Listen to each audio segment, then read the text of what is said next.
Hi everyone! Today is my very first vlog that I'm going to be sharing with all of you. I'm going to be doing a sorta kinda review of this book here, Above by Leah Bobet. I think it's Bobet. I should have asked probably, but we'll just call her Leah from now on, so that way I don't completely butcher her name. This book is currently being featured on my blog for Feature Friday. I have an interview up with Leah, and I'm giving away 2 of these books. Exciting.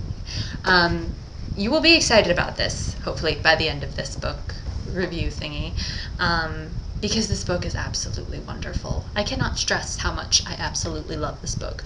This book is like a 5-star on my Goodreads, which I only give 5-star reviews to books that I would probably run into a burning building to save, and or after my house burned down, it would be one of the books that I actually went back to Barnes & Noble to buy and replace.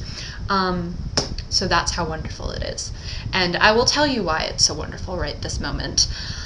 When I was first compiling the interview for Leah, I was a little worried because she was the first author that I had on my blog that I didn't know personally and I hadn't read anything by. So I was a little nervous and wasn't exactly sure what to ask her. So I went online and I read the blurb for Above, and I was like, okay, interesting, B-girl, let's see how this goes. And so I went to Barnes & Noble, and for those of you who don't know, Barnes & Noble usually has like a little book excerpt where you can read the first couple pages and the last page of a chapter. So I read the first couple pages, and I was like, okay, this is interesting dialect. And I wasn't sure if it was supposed to be a purposeful dialect for the actual character or if this was actually how Leah wrote. So I was like, okay, well, maybe the dialect changes. Maybe this is something that she put in there just to kind of get your attention. So I went to the last page, and I read the last page. And the character on the last page of the first chapter is not the same character as the character on the first page. And I had no idea how to interpret this, and I didn't know what was going on. So I decided to go to Goodreads and have some questions answered. And I read the reviews.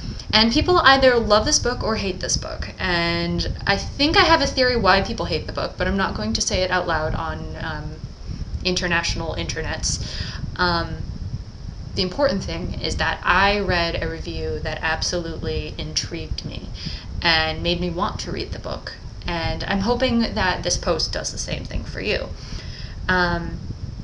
Basically, this book is about a boy named Matthew who lives in a small underground community called Safe.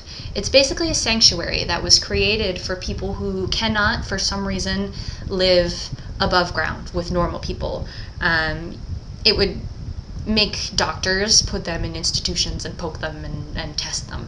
So these people have anything from random crab claws to hearing ghosts to having scales on their back to turning into bees. Anything weird. They live under there. So Matthew lives with this girl who, her name is Ariel. She turns into a bee and she runs away on a regular basis. And she's not like him, who was born in Safe.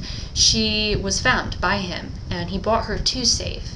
And he doesn't really know her story, but he loves her anyway, and he just wants to make her safe. And he has this very genuine heart where it comes to Ariel. But Matthew is something called a teller. And teller is basically the story keeper, the storyteller. He knows everyone's story. And it's his job to keep their story safe and to pass their story on to anyone who comes to Safe. And basically the story is about Matthew and Ariel and their relationship, and Matthew and his relationship with his identity as teller. At the beginning of the book, something happens in Safe, which makes Matthew and Ariel and a couple of the other members from Safe have to leave.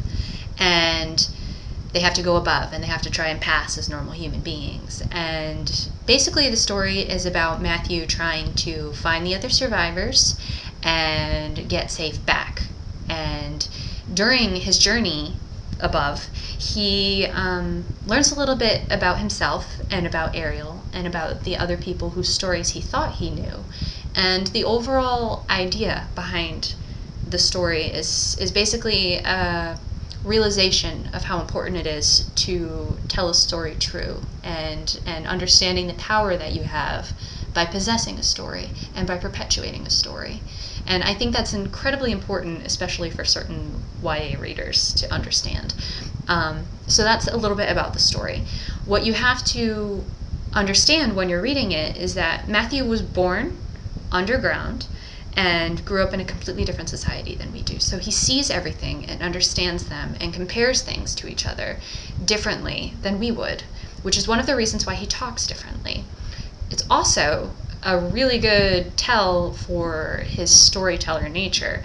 He has a very beat poet kind of way of speaking, which, at least for me, after reading a couple pages and kind of understanding that this was how he was going to be, and this is how he is, and it's because he believes he's a storyteller, it was actually very organic, and I was able to understand his character and the way he saw things a lot better.